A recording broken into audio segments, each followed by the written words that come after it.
سلامونه هم پښتون خبرونو سره زم رشنا ضمیر او زم شاه سلیم جان وړاندې کوو د ټول ناول د نن ورځې مهم خبرونه.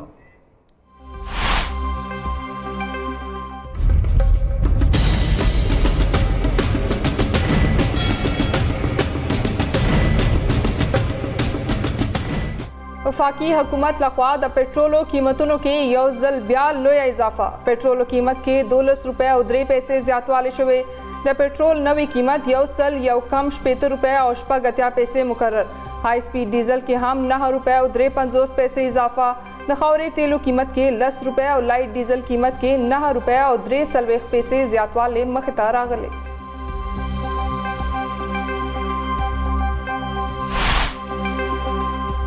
د مسلم لیگ نون صدر شهباز شریف د پټرولو نرخ کې نور اضافه مسترد کړي. ولس ته ظالم حکومت خلاف په سړکونو راتلل پکار دي. د عمران خان هر یو فیصلې سره ګرانۍ کې اضافه کیږي. د عمران نیازي نوې پاکستان کې د غریب هیڅ ځای نشته. د مسلم لیگ نون صدر شهباز شریف وینا.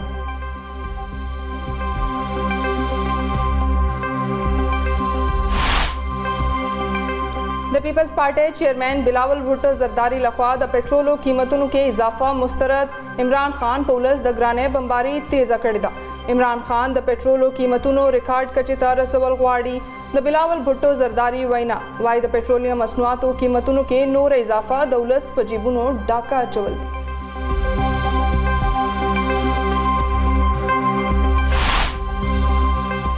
د جماعت اسلامي لخوا د پټرولو قیمتونو کې د اضافې پر ضد د احتجاج اعلان. جماعت اسلامي د پټرول قیمت کې نور اضافه ظلم ګرځولې. سراج الحق وايي حکومت د ظلم هر یو حد عبور کړي. حکومت دې د پټرول قیمت کم از کم 50% کم کړي.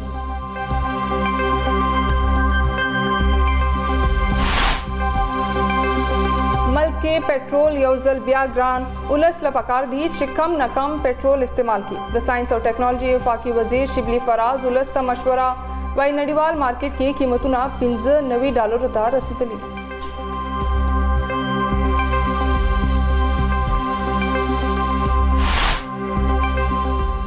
خیبر پختونخوا کې یو ځل بیا د مسترد شوو اوټونو مسله مخې ته راغله. د مسترد شوو اوټونو مسله د ډبل سټمپینګ په وجه ظاهره شوې ده. د وزیر اعظم عمران خان وینا وايي د کال 2013 په انتخاباتو کې جوډیشل ریپورټ کې هم دا خبره مخې ته راغلې وه.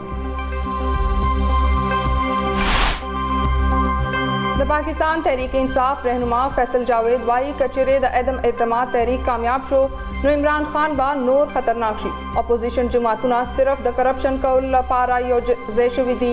عمران خان نه ملکی خزانه ته نقصان رسولې او نه هیڅ قسمه کرپشن کړی.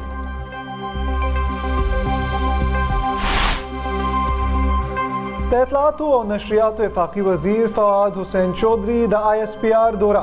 فواد چودھری وايي د میجر جنرل افتخار بابر خاندان د جهلم فخر دی. د میجر اکرام شهید خاندان پاکستان سره د مینې یو تاریخ لري.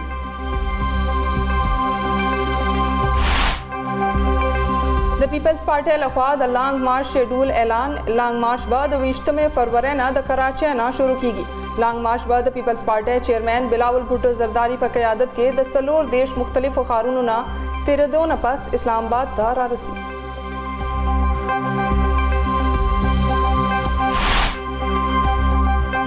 د وفاقي تحقیقاتي ادارې لخوا سینیر او نوموړی صحافي محسن بیگ گرفتار. دا کاروایی د وفاقي وزیر مراد سعید په درخواست شوی. د گرفتاری په وخت محسن بیگ او د هغه زوی ډزې هم کړي دي. د ډزو په نتیجه کې یو اهلکار ژوبل مقدمه درج کړې شوې.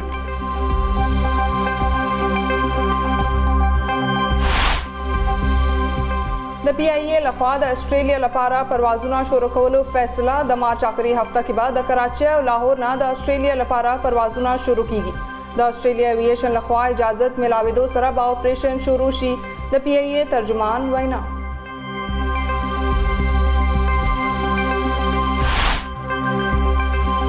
ملک کې د کرونا وبا نه نور یو کم 50 مریضانو خپل ژوند د لاسه ورکړی. د مړو شوو کسانو مجموعي شمیره یو کم 10,878 ته رسیدلي. تېرو 24 غنټو کې د کرونا وایرس نه نور 2,415 کسان متاثره. د متاثره کسانو مجموعي شمیره 14,91,000 نه سیوه. ملک کې د کرونا وایرس مثبت کیسونو شرح 4.9% ریکارډ.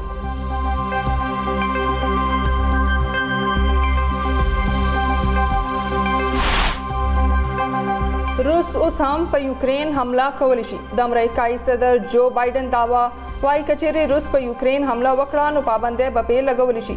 د حملې په صورت کې د انساني ځانونو نقصان خطره ده.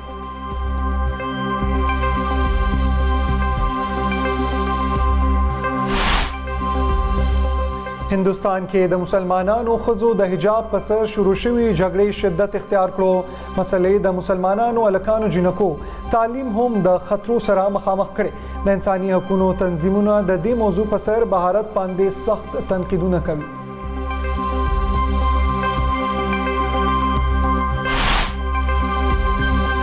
वज़ीर आज़म इमरान खान बा द पाकिस्तान सुपर लीग वम एडिशन फाइनल मैच स्टेडियम के गोरी द बोर्ड चारवाको द खसूसी मेलमा रातक लपारा तैयारियां ने शोरो. द Pakistan cricket board chairman Ramiz Raja वज़ीर आज़म इमरान खान था द फाइनल मैच कतो बलना वरखड़े वा.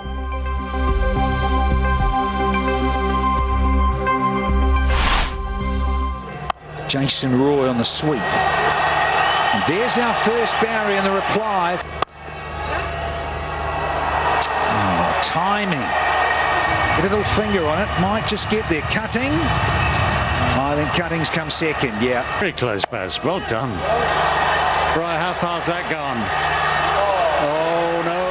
د پاکستان سپر لیگ خوندور مقابله جاری. د پېښور زلمي لخوا کویټا ګلیډیټرز ته شکست.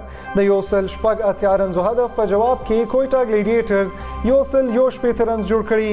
د پېښور زلمي لخوا عثمان قادر 3 وکټې اخیستې دي.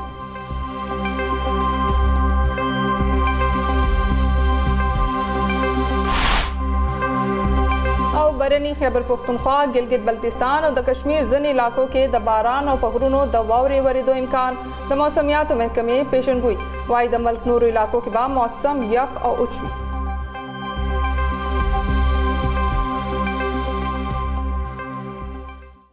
دا مهم خبرونه وخت شوی د وړي شاندمې او بیا راځو د دې خبرونو تفصیل سره.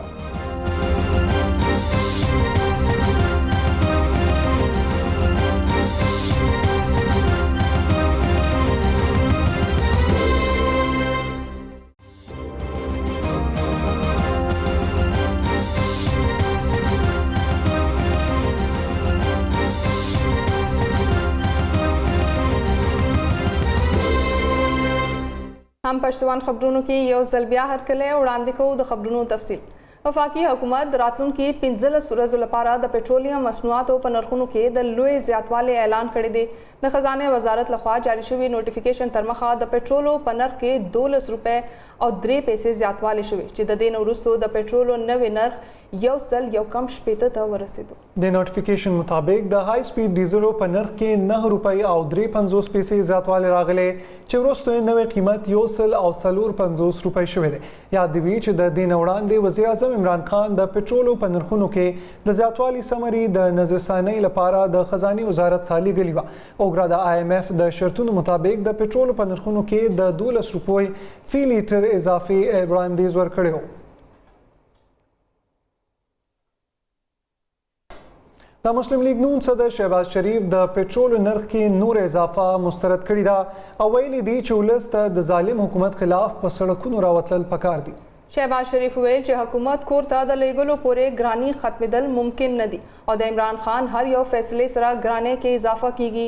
د ویل چې د عمران نیازي نوې پاکستان کې د غریب هیڅ ځای نشته. شهباز شریف دا هم ویل چې ولس ته د ګرانۍ سزا ورکوونکې حکومت به په هر صورت کور ته لیږو او ولس ته به ریلیف ورکوو.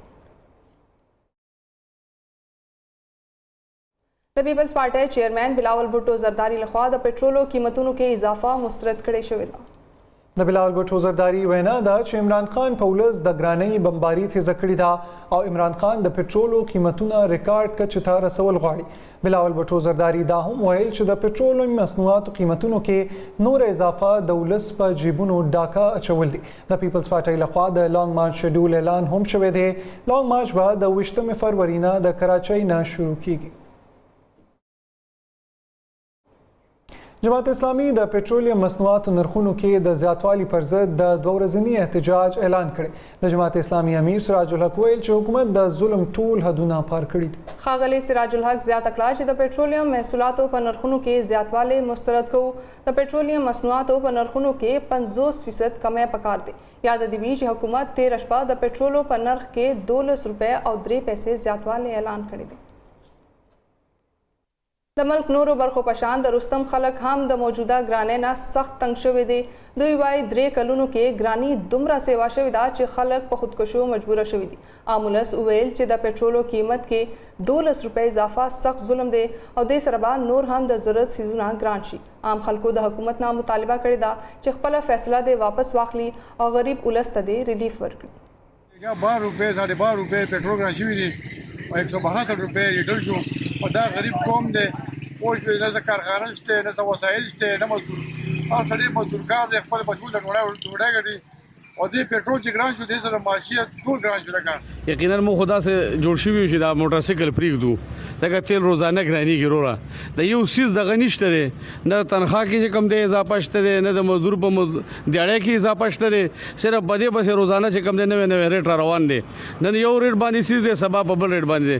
په الله قسم که د پیازو والا تپوس کولی شي چې دا پیاز او ټماټر ضروره په سود یا تپوس هم نه کولی. دا پټرول ګران شوی دی دا د موږ دې کې څه ده غره موږ ورور چنچانه واري غریبانو دې خو پولیس والا څنګه دې خو رواني ګرانی راځي مهرباني کې تاسو باندې تکلیف نه تاسو موږ راځي غریبانو نه وردي دا څه لکه مهرباني کې دا پټرول موږ نوموړی صحافي او تجزیه نگار د آنلاین نیوز ایجنسی مشر محسن بیگ نن سهار FIA په اسلام آباد کې گرفتار کړو.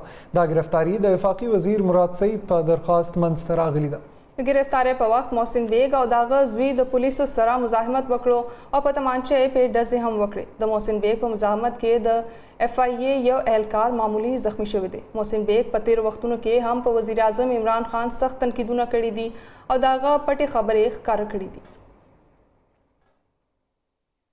د خیبر پختونخوا د بلدیاتي انتخاباتو څخه واضح شوې ده د بدلون مخالف د الکترونیک ووټینګ ماشین مخالفت ولې کوي. وزیر اعظم عمران خان د پیښور میر په انتخاباتو کې د رد شوي 13,114 ووټونو حواله ورکولو سره ویلي دي چې د انتخابي نتیجو له مخې د JUI امیدوار د 12,080 ووټونو فرق سره د PTI امیدوار نه ګټلې ده. خو په انتخاباتو کې د رد شویو ووټونو شمیره 23,114 ده. د شروع په ورځ په خپل ټویټ پیغام کې وزیر اعظم ویل چې په خیبر پختونخوا کې د بلدیاتي انتخاباتو نتیجو یو ځل بیا د ډبل سټمپینګ او نور وجوهاتو له امله د رد شویو ووټونو د مسلې اهمیت په ډاګه کړی دی. وزیر اعظم ویل چې د بدلون مخالف ځکه د الکترونیک ووټینګ ماشین مخالفت کوي چې دوی د مخالف رای رد کولو سره په انتخاباتو کې چالونو صلاحیت لري. وزیر اعظم په ټویټ کې د پیښور د میر ټاکنو انتخابي نتیجې هم شریکې کړي چې له مخې د JUI امیدوار په دې انتخاباتو کې 63,610 او د PTI امیدوار 50,523 ووټونه ترلاسه کړي دي. د اطلاعاتو لپاره د وزیر اعظم معاون خصوصي شهباز ګیل ویلي دي چې د مریم صفدر تره شهباز شریف او تره زوی حمزه شهباز په فرد جرم لګول کیږي. په شهباز شریف او په حمزه شهباز مشکل وخت راغلی دی نو مریم نواز خاموشه شوې ده. میډیا سره د خبرو په وخت شهباز ګیل ویل چې د غلو نه پیسې ترلاسه کولو سره به خلکو ته سہولتونه برابروي. دوی ټول غله دي دوی پوهیږي چې په اتفاق کې برکت دی. आने वाले दिनों में अपोजिशन के लिए मजीद परेशानियां आ रही हैं. आपको बताते थे आप अक्सर कहते हैं पीपल्स पार्टी और नून लीग अलग अलग हैं, सवाल करते हैं ये अलग हो गए. हम आपको बताते हैं ये इकट्ठे हैं जब ये अलग भी होते हैं. अंदर से पसंद नहीं कर रहे होते वो, लेकिन उनको ये पता होता है कि इत्तेफाक में बरकत है. अगर वो इकट्ठे होंगे तो वो लॉ इन्फोर्समेंट से अदालतों से सज़ाओं से बच सकेंगे. तो आप देखेंगे जब जब इनके ऊपर फ़र्द जुर्म लगेंगी एहतसाब का फंदा इनके ऊपर तंग होगा तो आप देखेंगे एकदम आपको नून लीग और पीपल्स पार्टी जो है वो एक दूसरे को घसीट के तीतर खिलाते हुए नजर आएंगे. आपको नजर आएगा घसीट के एक दूसरे को ये खाने खिला रहे हैं अपने घरों पे. चचा पे और जो कज़न है उसके ऊपर क्योंकि फ़र्द जुर्म होने जा रही है और वो चोरी की है और अगर ये हो गई तो ये रवाज पड़ जाएगा यहाँ पर इंसाफ होने का. तो आपने देखा मरियम साहबा भी मुकम्मल साइलेंट मोड पे हैं. د اطلاعات او وفاقي وزیر فواد چودھری د ISPR دوره کړې ده. فواد چودھری ویلي دي چې د میجر جنرال بابر افتخار خاندان د جیلم فخر دی. د میجر اکرم شهید نشان حیدر نوم څوک نه پیژني. د میجر اکرم شهید کورنۍ د پاکستان سره د لازوال مینې تاریخ لري. د جنرال صاحب ملاقات همیشه د مینې په خاطر وي. د پاکستان تحریک انصاف پخوانی وزیر فیصل واډا د عمري نااهلۍ خلاف د اسلام آباد په های کورټ کې اپیل دایر کړی دی. د انتخاباتو کمیشن د 2013 کال انتخاباتو لپاره داخل کړي شوو کاغذاتو نامزدګۍ کې د امریکای شهریت په پټ ساتلو د فیصل واډا د سېنیټ رکنیت ختم کړي او غیر تاحیات نااهل ګرځولې دي. د اسلام آباد های کورټ مشر قاضي یعنی چیف جسټس اطهر مین الله د واډا درخواست د اورېدو لپاره د منظورولو یا مسترد کولو په اړه فیصله محفوظ ساتلې ده. وړاندې د واوډا وکیل وسیم سجاد عدالت ته ویل چې الیکشن کمیشن د موکل د نااهل اعلانولو اختیار نه لري. چیف جسټس په دې موقع د وکیل څخه پوښتنه وکړه چې الیکشن کمیشن کم ځای کې غلطي کړې ده. هغه ویل سپریم کورټ د واوډا د کیس د اورېدو دوران کې ویلیو چې الیکشن کمیشن سره داخل کړي شوی بیان حلفي غلط ثابت شو نو سنگین نتیجې به ورکړي. جسټس اطهر مین الله ویل د بیان حلفي داخلولو په وخت واوډا د دوه ملکونو شهریت لرلو نو ولې پټ کړو. موجوده حکومت سوابه کې ریکارډ ترقیاتی منصوبې شروع کړي دي. د 240 کیلو واټ ګریډ سټیشن مکمل کېدو سره به د سوابه د خلکو لوډ شیډینګ او کم ولټیج ستونزې حل شي. د قومي اسمبلی سپیکر اسد قیصر د سوابۍ جوډیشل کمپلیکس کې د وکیلانو کمپلیکس د سنگ بنیاد ایښودلو په موقع یو دستوري تا خطاب کې دا خبرې کړې دي. اسد قیصر زیاته کړه چې د 22 کلن جدوجہد وروسته د ملک د چلولو موقع مو ترلاسه کړې ده. په عدالتي نظام کې اصلاحات به خلکو ته ارزان انصاف ورکول ممکن کړي. د سوابۍ په تاریخ کې بعد د مور او ماشوم اسپتال یو جدید اسپتال وي او باچا خان میډیکل کمپلیکس د جدید سہولتونو سره سنبال کړی شوی دی. مشهور دینی عالم مولانا طارق جمیل د خیبر پختونخوا وزیر اعلی محمود خان سره ملاقات کړي. ملاقات په وخت په صوبه کې د دینی زده کړو د اسلام تبلیغ د دین د خدمت او د اسلامي ټولنې د قیام په اړه بحث او خبرې اترې شوې. په دې موقع د وزیر اعلی وینا وا چې عالمان او مبلغین د کام قیمتي سرمایه دي. د ټولنې په اصلاح او د خلکو د کردار په جوړولو کې د علماو کردار د ستاینې وړ دی. د علماو خدمت کولو کې د زړه نه خوشاله محسوس کوم. وزیر اعلی په ملي او نړیواله کچه د اسلام د دعوت په لړ کې د مولانا طارق جمیل خدمتونو ته درناوی وړاندې کړو. په جواب کې مولانا طارق جمیل ویل چې د خیبر پختونخوا خلک له دین سره ډیره مینا او عقیدت لري. د صحت کارت سکیم د خیبر پختونخوا حکومت یو لوی فلاحي سکیم دی. داسې منصوبې په نورو صوبو کې هم شروع کول پکار دي. په پیښور کې نرسانو د نرسنګ کالجونو MTI هسپتالونو ته سپارلو پر ضد احتجاج کړی دی. په لیډي ریډینګ هسپتال کې خیبر پختونخوا نرسز اسوسییشن د سوري لاندې احتجاجي جلسه وشوه. احتجاج کوونکو ویل چې حکومت په صوبه کې لس د نرسنګ کالجونو نشکارۍ فیصله کړې. حکومت د نرسنګ کالجونو MTI هسپتالونو ته ماتحت کولو فیصله واپس واخلي. کنینو ټولې صوبې په هسپتالونو کې به هړتال اعلان کوي. د ملکن ډیویژن کلاس 4 ملازمینو د مطالباتو منظورۍ لپاره بټخیله کې احتجاج کړي او دړکې ورکړي. کچېرې حکومت خپل وعده پوره نه کړي نو د صوبایي اسمبلی مخې ته به پرلت ورکو. تفصیلات مطابق بټخیله کې د آل کلاس 4 ملازمینو لخوا د کنونشن تابع شوی و چې پکې د ډیویژن د مختلف برخو نه ملازمینو ګډون وکړو. د یونین صوبایي صدر اکبر خان مومند، ډیویژنل صدر عمر خطاب، ضلعي صدر پیر سعید خان، پیر سلیم خان او د نورو ضلعي مشرانو کنونشن ته خپل وینا کې ویل چې د نورو ملازمینو پرنګ دی دوی ته هم ټایم سکیل تعلیم یافته ملازمینو لپاره CT او PTC کوټه مختص کول، په اضافي تعلیم انکریمنټس، کنوینینس الاؤنس، هاوس رینټ او میډیکل الاؤنس د ګرانې په تناسب سره ورکړي شي. ولې حکومت د ټال مټول پالیسي خپل کړې ده. د کنونشن شریکو ملازمینو د ایجوکیشن آفیس نه تر ظفر پارک پورې احتجاجي ریلې وستله او د مطالباتو منظورې غوښتنې هم وکړه. مظاهره کوونکو دا خبره هم په ډاګه کړه چې په سرکاري سکولونو کې د کلاس 4 ملازمینو نه 40 غنټې ډیوټي اغستلی شي، کوم چې د انساني حقوقو ښکاره خلاف ورزي ده. ملک کې د کرونا وایرس نه نور یو کم 50 مریضانو خپل ژوند د لاسه ورکړی دی. د مړو شوو کسانو مجموعي شمیره یو کم 10,800 ته رسیدلې ده. د NCOC لخوا جاری شوي تازه شمیر مطابق د کرونا وایرس نه نور 2415 کسان متاثر شوي دي. د متاثره کسانو مجموعي شمیره 14,91,000 نه سیوا شوې ده.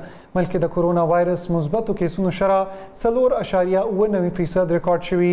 د خطرناک کرونا وایرس نه تر ټولو زیاته سند صوبه متاثر شوي او د ټول نه زیات مرګونه پنجاب صوبه کې مخې ته راغلي دي. د طلحه محمود فاونډیشن د افغان ولس سره د 200 ټنه وړو او وریجو مرسته کړې ده. مرسته تورخم په پوله افغان چارواکو ته وسپارلې شوه. طلحه محمود فاونډیشن په تورخم پوله 8 لارې د خوراکي شیان افغان چارواکو ته وسپارل چې پکې 200 ټنه وړو او وریجې شامل وي. په دې موقع د طلحه فاونډیشن چیف ایگزیکټیو سینیټر طلحه محمود وویل چې د افغان ولس سره به همکاري جاري ساتي. په تورخم پوله افغان چارواکو د پاکستان د ولس او حکومت مننه هم وکړه.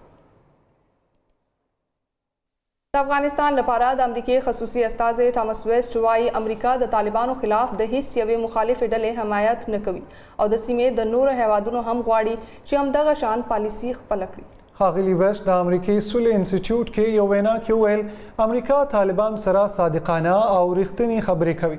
په افغانستان کې د طالبان د حکومت جوړېدو 6 میاشتې پوره کېدو په مناسبت خپلې وینا کې د امریکایي استازي وویل چې امریکا به تر هغه وخت طالبان په رسمیت ونه پیژني چې خپل نظر بدل نه کړي. ښاغلي ویسټ همدارنګه وویل چې امریکا د طالبان حکومت د راغورځولو په تلاش کې نه ده او تمه لري چې هغوی خپل حکومت ټول شموله کړي. هغه وویل امریکا افغانستان کې سوله غوښتونکي حکومت غواړي چې هیڅ کله د هغه ترهګر لپاره جال نشي چې امریکا او نور اتحادیان ته خطر دي.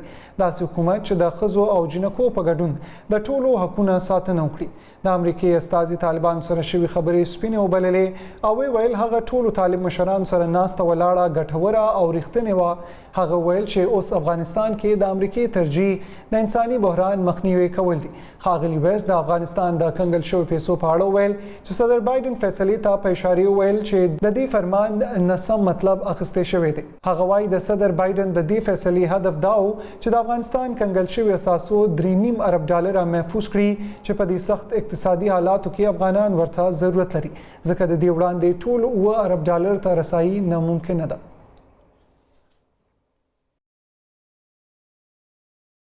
په بهارت کې د مسلمانانو ښځو د حجاب په سر شروع شوي جګړې نه صرف د مسلمانانو او هندوتوا ترمنځ سخت تاوتریخوالی پیدا کړي بلکې د مسلمانانو هلکان جنکو تعلیم هم د خطرو سره مخامخ کړي دي. د دنیا زیاترو میډیا ادارو او د انساني حقوقو تنظیمونو د دې موضوع په سر په بھارت سخت تنقیدونه کړي دي او د بھارتي حکومت نه غوښتي دي چې د اقلیتونو د حقوقو تحفظ دی وکړي. بھارت کې د حجاب مسله 13 هفته هغه وخت راوچته شوه کله چې کرناټک ریاست کې په یو تعلیمي ادارې کې مسلمانې جنکې په دې تور کلاس نه وستلې شوې چې د دوی حجاب د کالج د یونیفارم خلاف ورزي ده. د دې نه وروسته مسلمانو جنکو د خپل حق لپاره په مظاهرو لاس پورې کړو. وړه مسله ډیره سنگینه شوه او ټول ملک کې د مسلمانانو او هندوانو ترمنځ تاوتریخوالی پیدا شو. هندو انتها خوښي تنظیمونو د دې صورتحال نه ناوړه ګټه واخیسته او د مسلمانانو خلاف نفرتونو ته هوا وخل شروع کړل. د BBC په یو ریپورت کې ویلي شوی دی چې کرناټک کې مسلمانانې جنکې په نفسیاتي دباو کې دي ولې چې هندوستان کلاس فیلو ورپورې ملنډې کوي. پښتون خبرونو کې اوس اخلو یو وړه شاندمه.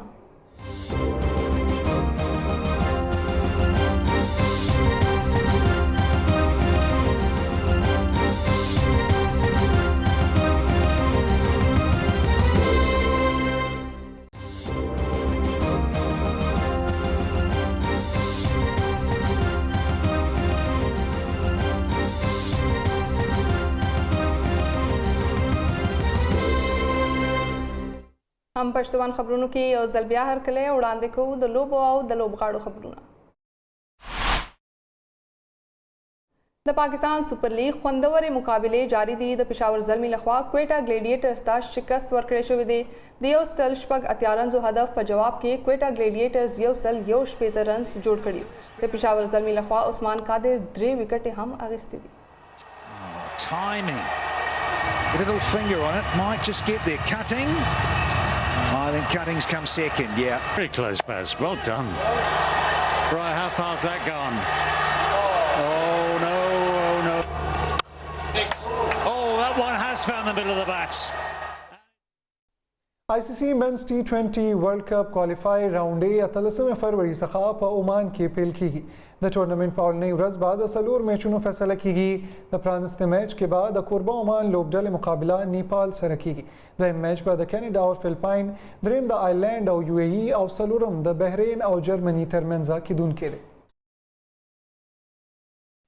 خیبر پختونخوا کې خانپور ډیم د صوبې سیاحتي مرکزونو څخه یو دی ګڼ شمېر خلک هره ورځ خانپور ډیم ته سیل لپاره ورځي زموږ همکار طاهر خان دغه ډیم ته ورغلی او ځینې سیلګرو سره یې خبرې اترې هم کړي دي دا وخت زه ولاړ یم خانپور ډیم سره خانپور ډیم د اسلام آباد نه په شمال کې شاوخوا 40 کیلومتره لرې پروت دی دا د خیبر پختونخوا صوبې په هریپور هغې سره نږدې پروت دی او دا په دې سیمه کې د سیل او د سیاحت چې کوم ځایونه دي په هغې کې یو ځای دی او ګیر چاپېره زه ګورم نو ډېر زیات خلک راغلي دي دلته په دې کې لکه څنګه تاسو وینئ دلته اوبه دي او کښتۍ هم پکې چلیږي او بره پکې د پیراشوټ باندې هم خلک خیږي نو داسې دلته چې کوم خلک راغلي دي کوشش وکړو چې هغې کې زه سره خبره وکړو چې هغې د دې ځای په اړه باندې څه وایي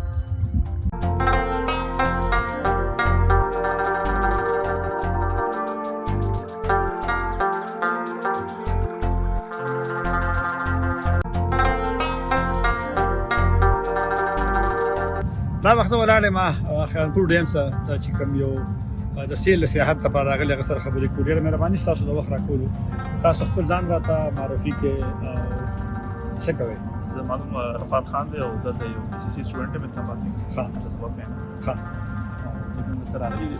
همدغه مې وی چې لکه څنګه دا ځای څنګه خوښ د سیاحت لپاره کافي ښه ځای دی د هر د ویکینډ باندې خلک راځي او دا یو د حمام لپاره خپل ښه ځای جوړ کړی دی کښتۍ مشتۍ هم کوي پیراګلایډینګ هم شروع شوی دی مخکې تاسو راغلي مخکې مو راغلي هغې ټایم دا پکې پیراګلایډینګ پکې نه و نن سبا نور هم زیات ښه کړی دی خلکو لپاره ښه لکه مخکې په نسبت تاسو وایئ چې سهولتونه پکې زیات او کافي ښه دي مطلب اوس لکه رسټورانټ وغیره هم پکې جوړ شوي دي او کافي ښه کېناستو لپاره ښه ځایونه پکې شته نو داسې به صحیح چې نیمګړتیاوې کمې پکې تا کتلې وي چې تا حکومت ته توجه دپاره یو خبره وکړي او د باقي دلته لکه د باتروم وغیره او داسې ځایونه لپاره د فیملیان راځي نو هغې لپاره د سرویسز ورته نه وشي نو کافي به ښه زما نوم محمد زاهد دی او زه د جلال آباد یم او دلته پېښور کې اوسېږم او پېښور یونیورسټي کې د ماسټر محصل یم ښه دا چې تا د محصل خبرو وکړو په سکالرشپ باندې په خپلو پیسو باندې لکه سیلف فاینانس نه بیچلر مې په سیلف باندې کړی او ماسټر په سکالرشپ باندې ښه نو ته چې د پېښور نه راتلې دلته ډېر نور لرې نو ولې هلته نور ځایونه نشته رسېدلي نو پېښور کې داسې نږدې ځایونه نه وو نو ملګرو ته مو ویلې راځئ چې خانپور ډیم ته لاړ شو ښه او د دې زموږ ډېر صفت اورېدلی وو چې د خانپور ډیم دی اوبه دي او ښایسته ځای دی نظاره ده ملګرو ته مو ویل راځئ چې لاړ شو او دلته خپل دیګ او سامان هم ځان سره راوړی پخلی به مو چې تفریح به مو شي نو څنګه دی دا ځای یعنې سهولتونه شته نشته لکه دغې باره کې ستا خپل تاثر څه دی ځای ماشاءالله ښایسته ځای دی او سهولتونه هم شته دی دلته سکیورټي والا هم شته دی پارکینګ او هر شی منظم دی ښه او څه داسې چې ستا حکومت ته د خیبر پښتونخوا کې دا سیمه ده د هغې برخه ده هغوی ته داسې یو تحفه وزې ځوانه لکه سیل د وزې راځي دلته څه پکار دي نور چې نور خلک هم د هغې لپاره زما دا یو خواست دی چې دلته کې د ډسبین نشته دی د خلک دلته راځي چې تفریح باندې او دلته کې چې دی د ډسبین باقاعده ډیزاینو کې ولګوي یا دې د پارکینګ پیسې اخلي دلته پکار دی دلته چې یو څو کسان دلته وي چې دا ګند یا څه دلته جوړېږي راغونډۍ مازدیګر کې یا ماښام کې راغونډۍ صفایي خیال نشته زه نجم برهاني یم او دا نن اسلام آباد نه رالو چکر ته نو هوا موسم داسې ټیک نه و خو بس دوستانو وایي ځای چکر و وایي چېرته ځو بس بیا خلکو وایي چې دا خانپور ډیم ډېر مزېدار ځای دی خو مالټو موسم هم دی نو بس رالو مالټې هم راوړې او د خانپور ډیم ته رالو ډېر خوشحاله شو ځکه موسم ښکلی دی او دا ځای ډېر زبردست دی ټیک نو اسلام آباد سره خو نور هم ځایونه نږدې شته نو دې انتخاب هم څنګه وکړو نو هغلته خو موږ باقاعده ځو راځو که نه خو داسې ځای دی چې قریب دی نو دا داسې چې لږ آوټینګ سړی لرې لاړ شي او بل د مالټو ډېر سپیشل دغه وه دا دوه چیزونه یو د ډیم لیدل او بل پکې د مالټو نو موږ دا دواړو ته دغه توجه مالټې څنګه مالټې خو اکثر تاسو به د نورو د نوخار د مالټو موږ اورېدلي دي، پلې مالټې مو اورېدلي دي، نور ځایونو نه بیا د پنجاب د مالټو ذکر کېږي. د دې مالټو کې څه خاص تاسو نو دا د خانپور مالټه ډېره مشهوره ده که نه، چې موږ ته خو ګرانه میلاو شوه، دومره فرق کې نه و، خو مالټه رښتیا هم خوږه ده، ډېره مزېداره ده. هسې خو د سواد د کاکا صاحب مالټه ده او بیا د مردان د رستم مالټه ده، هغه هم ډېره ده، خو هغوی لږه وي که نه. نو دا مالټه لږه ډېره ده او دې ټایم کې دا موسم دی، نو بس دې ته خلک دا مالټې ته هم سپیشل راځي. بیا د دې موسم که چې راشي دا چې پکې دا خپل دغه روټۍ موټۍ برابره کړي. اخیری پښتنه اوس خلکو سره وخت نه ځي، لکه بس کورونو پورې محدود دي یا دفترو پورې. نو ستا څه لکه دلته چې د وکتل نو ستا خپل یو څه احساسات؟ نو زه خو خلکو ته وایم چې داسې راوځئ چې راشئ نو ستاسو روح به تازه شي. لکه نوې هوا او د سیل صفا چې سړی وکړي نو د هغه د ذهني دغه چې کوم پریشر چې د کار د جاب د کور مسایل د هغې نه سړی راوځي، نو دا ډېر ښه شی دی.